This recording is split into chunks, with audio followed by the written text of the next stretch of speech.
Perkenalkan, nama saya Ahmad Rizky Ramadan dengan NIM 05251079. Jadi di sini saya akan menjelaskan tentang nomor 1A. Di soal dijelaskan hitunglah konsumsi bahan bakar secara eksak untuk menempuh jarak 148 km menggunakan fungsi CJ. Jadi kita langsung aja ya teman-teman. Di sini diketahui J-nya sama dengan 148 km dan kita akan menggunakan rumus ini ya teman-teman. Oke, jadi langsung masukin rumusnya aja. J per 14 ditambah 0,02 kali J sama dengan, di sini kan J-nya udah diketahui, di sini 148 km ya. Jadi langsung aja 148, ini 148 per 14 ditambah 0,02 dikali J-nya juga 148 ya, ini. Oke. Cut dulu. 3. Oke, selanjutnya di sini 148 dibagi 14 sama dengan 10,571 ditambah 0,02 dikali 148 sama dengan 2,96. Nah, ini tinggal langsung dijumlahin aja ya teman-teman. Jangan lupa ditulis C148 sama dengan 13,531. C14. Oke, satunya liter. Ini hasilnya teman-teman. Kasih. Perkenalkan, nama saya Adat Mas Putra dengan 05251055 dari program studi teknik kimia. Jadi di sini saya akan menjelaskan tentang kasus 1 bagian B yang dimana soalnya itu tentang tentukan persamaan lampiran linear LG di sekitar A140 dengan jarak 148 km. Di sini saya akan menggunakan rumus lampiran linear LG sama dengan CA ditambah CSN A dikali J dikurang A. Yang pertama itu kita mencari turunan fungsi. Jadi yang pertama kita ketahui di soal C dalam kurung J sama dengan J per 14 ditambah 0,02. Yang dimana J itu tidak diketahui, maka kita asumsikan menjadi 1 per 14 ditambah 0,02. Perhitungan dari 1 per 14 itu sama dengan 0,174 ditambah 0,02. Jadi 0,0914. Yang kedua kita mencari hitung C140. Karena C-nya sudah diketahui 140, kita masukkan saja sini 140 dikurang 14 itu berasal dari rumus di sini yang dari soal ditambah 0,02 dikali 140. 140 dibagi 14 itu sama dengan 10 ditambah 0,02 dikali 140 sama dengan 2,8. Jadi 10 ditambah 2,8 yaitu 12,8 liter. Nah, setelah mencari hitung C140 kita yang kedua mencari susun LJ. Yang pertama itu susun LJ-nya sama dengan 12,8 itu dimasukkan ke sini ditambah 0,0914 dikali, kita menggunakan rumus yang ini ya, J dikurang A sama dengan, karena J-nya belum ketahui 1 J dikurang 140. Yang keempat kita mencari estimasi konsumsi pada J48. Nah, yang dari atas kita tinggal turunin, karena L-nya 48 kita langsung saja yang dari atas saya turunin 12,8 ditambah 0,0914. Karena J-nya sudah diketahui 48, tertulis dikurang 140. Jadi 12,8 ditambah 0,0914 dikali 8. Jadi 12,8 13,5312 liter. Jadi estimasi jarak untuk 148 km itu sejauh atau sebanyak 113.5312 liter. Itu saya, terima kasih. Baik, perkenalkan, nama saya Benton Excel dengan NIM 05251059 dari Prodi Teknik Kimia. Di sini saya akan menjelaskan tentang poin C pada kasus 1 bagian 1, yaitu bandingkan hasil estimasi ini dengan hasil perhitungan eksak pada poin A dengan melakukan perhitungan terhadap selisih error antara nilai lampiran dan juga nilai eksak perhitungan. Jadi solusi kita di sini yaitu yang pertama kita hitung selisih errornya. Nah, rumus dari error tersebut adalah hasil lampiran dikurang hasil eksak, dimana ini mutlak ya teman-teman. Jadi hasilnya sudah pasti positif, tidak negatif. Jadi di sini kita dapatkan hasil lampirannya sekitar 13,53 atau 2 dikurang dengan hasil eksaknya itu 13,531, di mana kita mendapatkan hasilnya itu 0,02 liter. Jadi kesimpulannya perbandingan antara hasil estimasi ini dari hasil lampiran juga hasil eksak ini kita dapatkan 0,02 liter, di mana hasil itu sangat kecil sekali teman-teman, dan nilainya sudah pasti positif, tidak negatif karena kan mutlak. Terima kasih. Oke, baik, sebelum saya menjelaskan dari kasus 1 poin D ini, saya akan memperkenalkan diri saya. Perkenalkan, nama saya Jonathan Fergi Mandik dengan NIM 05251071 dari Prodi Teknik Kimia. Jadi pada kasus 1 poin D ini ada soalnya, jika VT merupakan fungsi dari kecepatan mobil yang diasumsikan linear, maka tentukan secara eksplisit dari fungsi tersebut. Nah, diketahui ini waktu dan kecepatannya. Waktu ini satuan jam, kecepatannya dalam kilometer per jam. Pada 0 jam, kecepatannya itu 0. Pada waktu 0,5 jam, kecepatannya itu mencapai 40 km per jam. Pada waktu 1 jam, kecepatannya mencapai 70 km per jam. Pada waktunya 1,5 jam, kecepatannya 50 km per jam. Dan pada waktu 2 jam, kecepatannya 0. Nah, di sini ada intervalnya. Interval 0,0 sampai 0,5 jam itu didapatkan titik 0,0 dan 0,540. Nah, kita dapat menghitung gradien yang satunya. 40 dikurang 0 per 0,5 dikurang 0. Didapatkan hasil 40 per 0,5 sampai dengan 80. Jadi VT-nya itu 80 T. Lanjut ke interval kedua, 0,5 sampai 1 jam.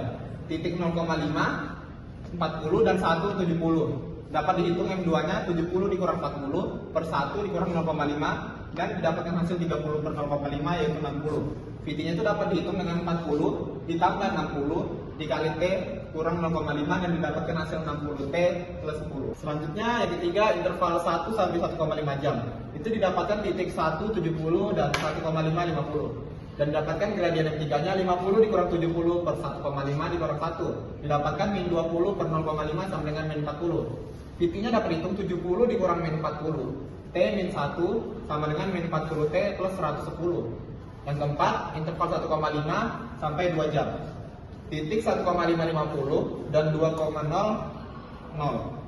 Yang dimana gradien yang empatnya itu 0 dikurang 50 per 2 dikurang 1,5 dan didapatkan hasil min 50 per 0,5 sama dengan min 100.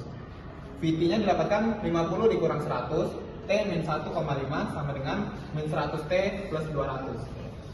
Nah, kita gabungkan semua dalam fungsi kecepatannya. VT sama dengan 80 T, 0 kurang dari sama dengan T, kurang dari sama dengan 0,5, 60 T tambah 10, 0,5 kurang dari T, kurang dari sama dengan 1,0. Yang ketiga, min 40 T ditambah 110, 1 kurang dari T, kurang dari sama dengan 1,5. Dan yang keempat, min 100 T tambah 200, 1,5 kurang dari T, kurang dari sama dengan 2. Sekian dari saya, terima kasih. Oke, baik, di sini saya akan menggunakan hasil dari poin D untuk mendapatkan total jarak yang ditempuh dalam perjalanan pulang selama 2 jam perjalanan, alias pertanyaan dan menjawab pertanyaan yang E. Jadi di sini terdapat jaraknya ini kan ini integral batas bawah 0, batas atasnya 2 dengan VT ini adalah hasil yang ada di D. Yang dimana di D ini ada 4 interval. Yang pertama ini dengan batas bawah 0, batas atas 0,5, hasilnya ini 80 T VT ini, dan kita turunkan akan menjadi 40 pangkat 2, 0,5 sama 0. Nanti kita akan hitung selisihnya, jadi 40 kita kalikan 0,25, jadi hasilnya 10. Ini buat interval T 0 dan 0,5. Terus yang selanjutnya ada yang ini, ada yang interval kedua 0,5 batas bawah dan 1 batas atas dengan hasil 0,10 tambah 60 T dan DT ya ini hasilnya kan baru kita dapat ini 2 jadi 40 dan 12,5. Terus nanti akan menjadi selisihnya 27,5. Terus yang ketiga ini ada dengan batas bawah 1, batas atasnya 1,5. Jadi 110, 40 T, kita DT, kita turunkan akan jadi ini hasilnya.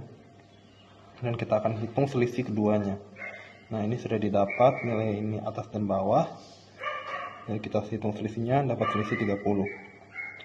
Nah, untuk yang ketiga itu kita menggunakan ini batas bawahnya 1,5, di atasnya 2,0. Akan menjadi rumus kayak gini, dan kita turunkan akan menjadi begini. Sama seperti tadi, kita hitung lagi ini yang atas dan bawah. Jadi hasilnya 200 dan 187. Kita hitung selisihnya, kita kurangin jadi 21,5. Nah, habis itu kita hitung lagi totalnya. Totalnya ini kita hitung semua selisihnya tadi.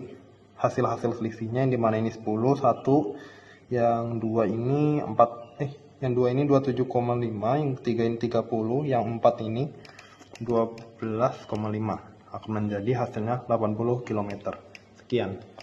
Perkenalkan, nama saya Adit Triseptiaji dengan NIM 05251023. Di kesempatan kali ini saya akan menjelaskan tentang kasus 1 bagian F. Jika total jarak yang ditempuh dalam perjalanan pulang selama 2 jam, 2 jam perjalanan menggunakan rimen kanan, bagaimana hasilnya? Bandingkan dengan hasil poin E. Lebar selangnya, di sini kita ketahui lebar selangnya itu sama dengan 0,5 dan ada 4 selang. Titik kanannya 0,5, 1,0, 1,5, dan 2,0. Kecepatan di titik kanan yaitu 40, 70, 50, dan 0. Nah, di sini kita cari jarak tempuhnya. Di sini jarak tempuh kanan sama dengan 0,5 dikali 40 ditambah 70 ditambah 50 dan ditambah 0. Di sini kita jumlahkan dulu kecepatan di titik kanannya. Baru kita dapat hasilnya itu 160 dikalikan dengan 0,5 sama dengan 80 km. Perbandingan hasil rimen kanan 80 km sama dengan hasil integral eksak karena bilinear perbandingan dan jumlah selang genap simetris. Kebetulan sama karena bentuk trapesium dan titik kanan di sini memberi rata-rata sama dengan integral eksak untuk linear PCwise. Sekian dari saya, terima kasih. Jadi kesimpulan dari kasus 1 ini adalah yang pertama, lampiran linear pada si J sangat akurat karena fungsi sudah linear, jadi errornya itu hampir 0. Yang kedua, fungsi kecepatan linear piecewise bisa diintegralkan secara eksak. Yang ketiga, metode Riemann kanan bisa memberi hasil sama dengan eksak jika kecepatan linear dan lebar selang tetap dan kebetulan simetris. Yang keempat itu, dari masalah ini bisa dipelajari bahwa yang pertama itu aplikasi kalkulus dasar dalam estimasi konsumsi bahan bakar. Yang kedua, hubungan antara integral dan jarak tempuh. Yang ketiga, perbandingan metode numerik Riemann dengan analitis. Mungkin itu saja yang dapat disampaikan dari kelompok kami. Wassalamualaikum warahmatullahi wabarakatuh.